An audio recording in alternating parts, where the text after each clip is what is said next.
हरे कृष्णा। आज का हमारा विषय है एक ऐसी समस्या जिससे हर दूसरा व्यक्ति परेशान है, और वो है ज़्यादा सोचना, यानी ओवर थिंकिंग। दूसरे शब्दों में चैटर ऑफ माइंड।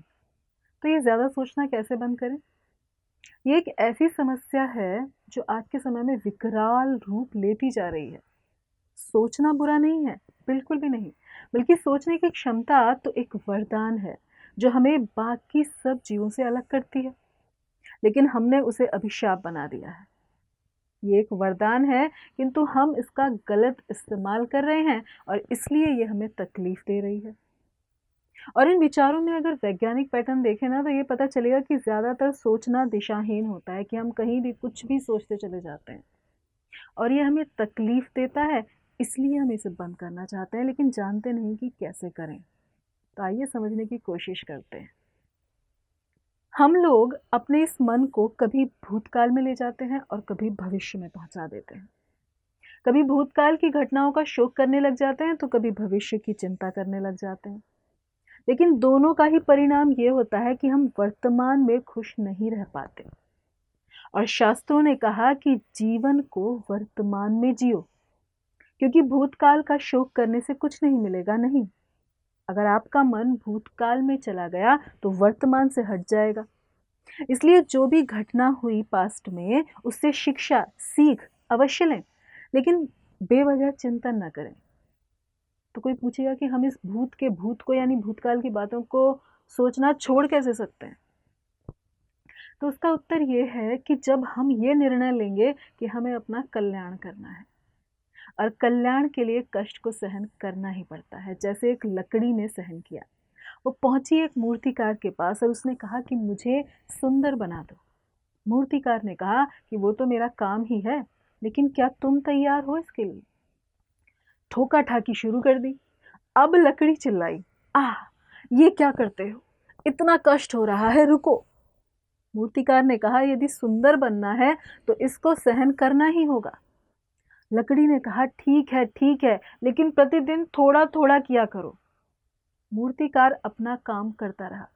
लकड़ी चिल्लाती रही, बस, आज के लिए बहुत हो गया, कितने निष्ठुर हो। और ऐसा कई दिनों तक होता गया। कुछ सप्ताह के बाद वो लकड़ी सुंदर सी मूर्ति में बदल गई और उसे मंदिर में स्थापित कर दिया गया। तो ठीक उस लकड़ी की तरह हम भी भीतर से कुरूप हैं, और हमारे मूर्तिकार भगवान हमें भीतर से सुंदर बनाना चाहते हैं। इसलिए कभी कभी वो हमें कष्ट भेजते हैं हमारे जीवन में, और वो कष्ट भी हमारी शिक्षा के लिए ही होता है। जैसे एक बच्चा खिलौने से खेल रहा है और माँ उसे दूध पिलाना चाहती है, किंतु बच्चे का कोई इंटरेस्ट नहीं है उसमें। तो बुद्धिमान माँ क्या करेगी?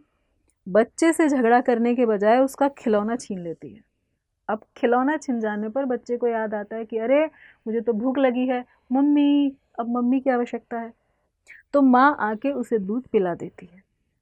इसी तरह हम लोग भी जीवन के खिलौनों में आसक्त हैं, भूल गए कि जीवन का लक्ष्य क्या था।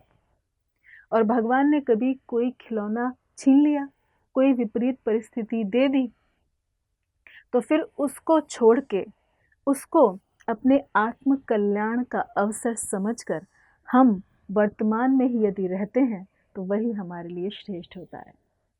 तो अब कोई पूछेगा कि ठीक है, ये तो आपने भूतकाल की बात बताई, भविष्य की चिंता से कैसे बचें? तो इसका उपाय है कि भगवान के ऊपर अपने विश्वास को और पक्का करो। एक नेवी का, एक जल सेना का एक कप्तान विवाह के बाद पहली बार अपनी पत्नी के साथ समुद्र में गया। तो रास्ते में समुद्र में तूफान खड़ा हो गया। उसका जहाज लड़खड़ाने लगा, हाहाकार मच गया, सब बड़े परेशान, किंतु ये कप्तान साहब बड़े शांत। पत्नी बड़ी प्रभावित हुई। उसने कहा, पतिदेव, ऐसा कैसे? ऐसी मुश्किल घड़ी में भी आप इतने शांत कैसे? तो कप्तान ने एक बड़े से धारदार चाकू को लिया और अपनी पत्नी के सिर पर रख दिया और पूछा कि श्रीमती जी, क्या आपको डर लग रहा है? पत्नी हंसने लगी और कहने लगी कि ये तलवार है तो खतरनाक, लेकिन है आपके हाथ में, और आप मेरे हितैषी हैं, तो मैं क्यों डरूं?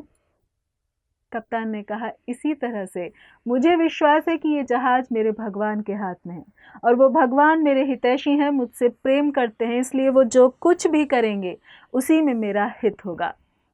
यहाँ तक कि अगर मरवाना भी चाहेंगे तो भी इसलिए कि अगले जन्म में मैं और श्रेष्ठ स्थान और परिस्थितियों में जन्म लूं। तो जब मेरा विश्वास है कि मैं उनके हाथों में हूं, तो क्यों भविष्य की चिंता करूं? तो ऐसे विश्वास से व्यक्ति भविष्य की चिंता से मुक्त हो जाता है और वर्तमान में अपने कर्म पर फोकस कर पाता है। तो भविष्य की देखभाल ऑटोमेटिक ही होने लगती है। तो यदि हम अपने मन को डिवाइड कर देते हैं, कभी भूत में, कभी भविष्य में, और जो हम चिंताएं करते हैं ना, तो अधिकांश यही होता है कि उस चिंता की कोई ज़रूरत ही नहीं थी। जैसा कि किसी ने बहुत सही कहा है कि आज वो कल है जिसकी चिंता मैंने कल की थी। तो हम लोग वर्तमान में जीना सीखें, भूत को छोड़ दें, भविष्य को भगवान के हाथों में सौंप दें और आज हमारे हाथों में जो है उसे बढ़िया ढंग से करें। आज श्रेष्ठ बनने का प्रयास करें और उसके लिए परिश्रम करते रहें। धन्यवाद। हरे कृष्णा। ऐसे ही और भक्तिमय कार्यक्रमों के लिए देखिए हरे कृष्णा टेलीविजन और इसे प्राप्त करने के लिए आप अपने केबल अथवा DTH ऑपरेटर से संपर्क करें तथा और अधिक जानकारी के लिए आज ही डायल करें 7666 839 839।